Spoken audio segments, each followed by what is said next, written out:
সুপ্রিয় শিক্ষার্থী, আশা করি আপনারা ভালো আছেন। আমি ভালো আছি। এর মধ্যে আমি আলোচনা করাবো পণ্য প্রতিযোগিতামূলক বাজার ক্ষতি স্বীকার করেও উৎপাদন চালিয়ে যায় কেন? ক্ষতি স্বীকার করে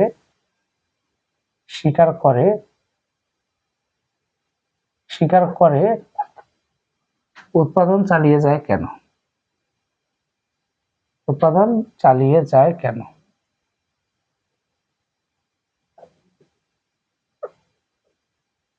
এই প্রশ্নটি দুইটি চিত্র, 1 নাম্বার আর হলো 2 নাম্বার। 1 নাম্বার শর্তটা হলো পি এসি বড় হবে, এসএসসি বড়, পি তার চেয়ে ছোট, তারপরে হলো এবিসি।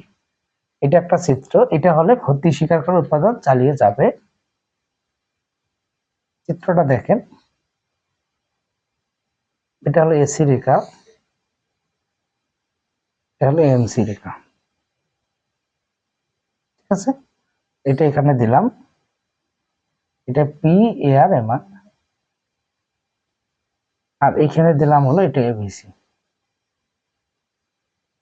বলেন তো এখানে কি বেশি? এটা পি1, এটা হলো পি। তাহলে এখানে এসি বেশি, আছে পি, তারপর হলো এবিসি।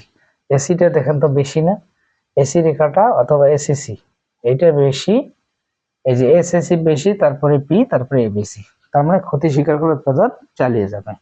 আর যদি এসএসসি বড় হয়, তারপরে এবিসি, তারপরে পি, তাহলে উৎপাদন আর চালিয়ে যাবে না। তার চিত্রটা দেখবেন,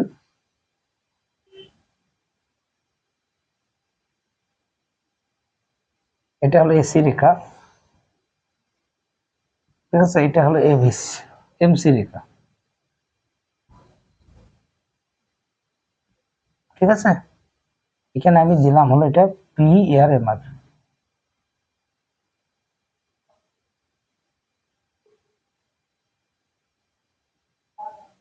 এটা কিউ দিলাম, এটা হলো কি পি, এটা হলো ই, আর এখানে আমি দিলাম হলো এবিসি।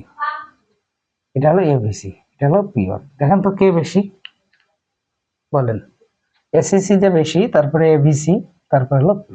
আর আমি ব্যাখ্যাগুলো সুন্দর করে শিটে দিয়েছি। যারা আমার কাছে পড়েছেন তারা অবশ্যই শিটগুলো পড়লেই হবে। আর যারা অন্য কোথাও পড়েছেন বা অন্য স্যারের কাছে পড়েছেন তারা কি করবেন, এই চিত্রগুলো কিভাবে অঙ্কন করেছি এইভাবে করবেন। ঠিক আছে, আপনারা ভালো থাকবেন, সুস্থ থাকবেন। তোমাদের জন্য শুভকামনা থাকলো।